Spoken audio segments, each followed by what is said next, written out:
Chapter 11. Anne's Impressions of Sunday School. "Well, how do you like them?" said Marilla.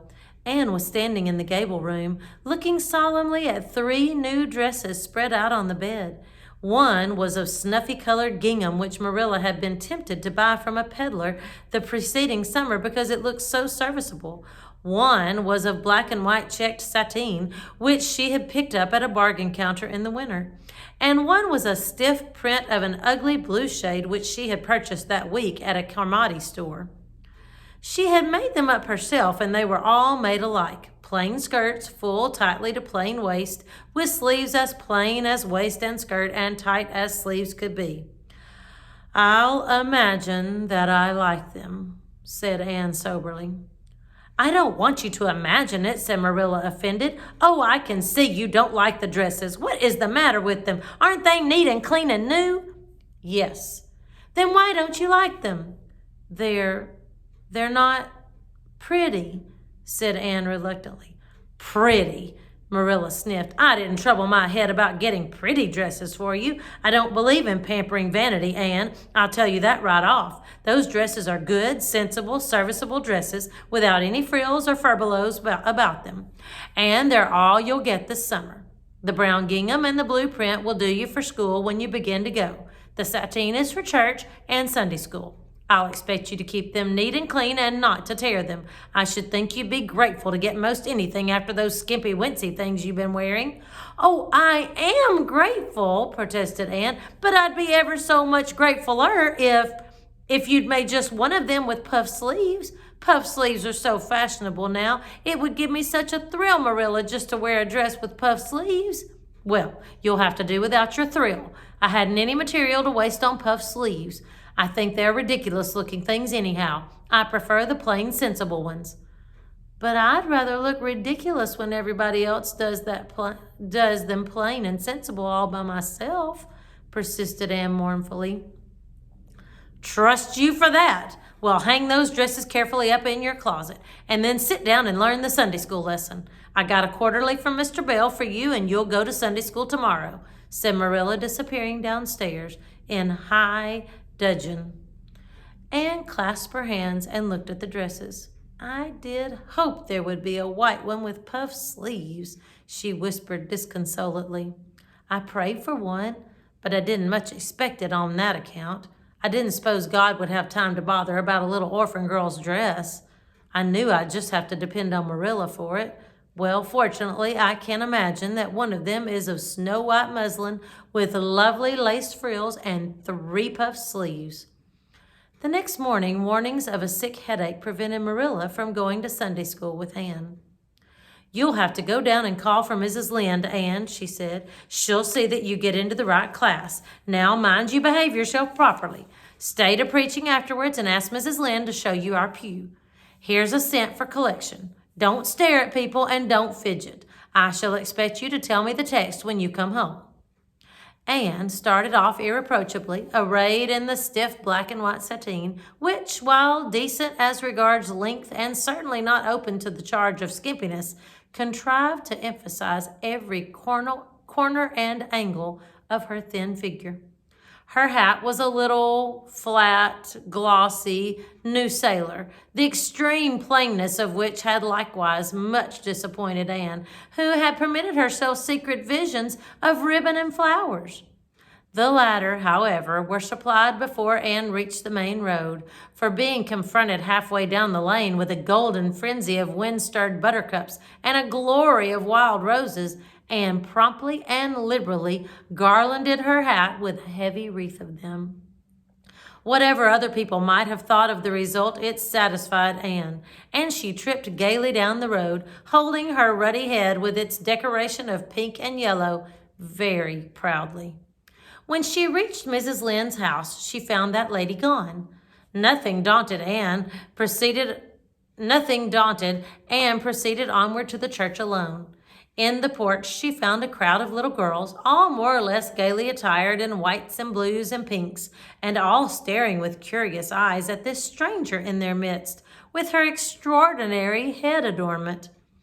Avonlea little girls had already heard queer stories about Anne. Mrs. Lynde said she had an awful temper.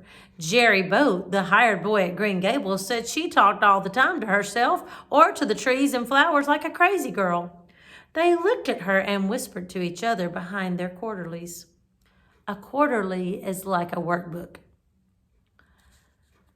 Nobody made any friendly advances. Then or later on, when the open exercises were over and Anne found herself in Miss Rogerson's class. Miss Rogerson was a middle-aged lady who had taught a Sunday school class for 20 years. Her method of teaching was to ask the printed questions from the quarterly and look sternly over its edge at the particular little girl she thought ought to answer the question. She looked very often at Anne, and Anne, thanks to Marilla's drilling, answered promptly.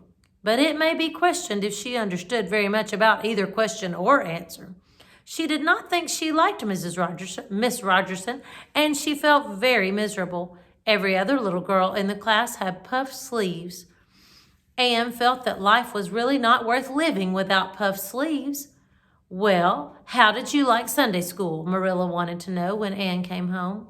Her wreath having faded, Anne had discarded it in the lane, so Marilla was spared the knowledge of that for a time. I didn't like it a bit. It was horrid. Oh, Anne Shirley, said Marilla rebukingly. Anne sat down on the rocker with a long sigh, kissed one of Bonnie's leaves, and waved her hand to a blossoming fuchsia. They might have been lonesome while I was away, she explained. And now about the Sunday school. I behaved well, just as you told me. Mrs. Lynde was gone, but I went right on by myself. I went into the church with a lot of other little girls, and I sat in the corner of a pew by the window while the open exercises went on. Mr. Bell made an awfully long prayer. I would have been dreadfully tired before he got through if I hadn't been sitting by that window. But it looked right out on the lake of shining waters, so I just gazed at that and imagined all sorts of splendid things. You shouldn't have done anything of the sort. You should have listened to Mr. Bell. But he wasn't talking to me, protested Anne. He was talking to God, and he didn't seem to be very much interested in it either. I think he thought God was too far off to make it worthwhile. I said a little prayer myself, though. There was a long row of white birches hanging over the lake, and the sunshine fell down through them, way, way down, deep into the water. Oh, Marilla, it was like a beautiful dream. It gave me a thrill, and I just said, thank you for it, God, 2 or 3 times. Not out loud, I hope, said Marilla anxiously. Oh, no, just under my breath. Well, Mr. Bell did get through at last, and they told me to go into the classroom with Miss Rogerson's class.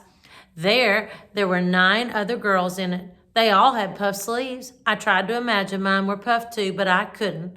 Why couldn't I? It was as easy as could be to imagine they were puffed when I was alone in the East Gable, but it was awfully hard there among the others who had really, truly puffs. You shouldn't have been thinking about your sleeves in Sunday school. You should have been attending to the lesson. I hope you knew it. Oh, yes, and I answered a lot of questions. Miss Rogerson asked ever so many. I don't think it was fair for her to do all the asking. There were lots I wanted to ask her, but I didn't like to because I didn't think she was a kindred spirit. Then all the other little girls recited a paraphrase. She asked me if I knew any. I told her I didn't, but I could recite "The Dog at His Master's Grave" if she liked. That's in the Third Royal Reader. It isn't a really truly religious piece of poetry, but it's so sad and melancholy that it might as well be. She said it wouldn't do, and she told me to learn the 19th paraphrase for next Sunday. I read it over in church afterwards, and it's splendid. There are 2 lines in particular that just thrill me. Quick as the slaughtered squadrons fell in Midian's evil day. I don't know what squadrons means, nor Midian either, but it sounds so tragical. I can hardly wait until next Sunday to recite it. I'll practice it all the week. After Sunday school, I asked Miss Rogerson, because Mrs. Lynde was too far away, to show me your pew. I sat just as still as I could, and the text was Revelations, 3rd chapter, 2nd and 3rd verses. It was a very long text. If I was a minister, I'd pick the short, snappy ones. The sermon was awfully long, too. I suppose the minister had to match it to the text. I didn't think he was a bit interesting. The trouble with him seems to be that he hasn't enough imagination. I didn't listen to him very much. I just let my thoughts run, and I thought of the most surprising things. Marilla felt helplessly that all this should be sternly reproved, but she was hampered by the undeniable fact that some of the things Anne had said, especially about the minister's sermons and Mr. Bell's prayers, were what she herself had really thought deep down in her heart for years, but had never given expression to. It almost seemed to her that those secret, unuttered critical thoughts had suddenly taken visible and accusing shape and form in the person of this outspoken morsel of neglected humanity. All right. Tomorrow we will read chapter 12, A Solemn Vow and Promise. I'll see you then.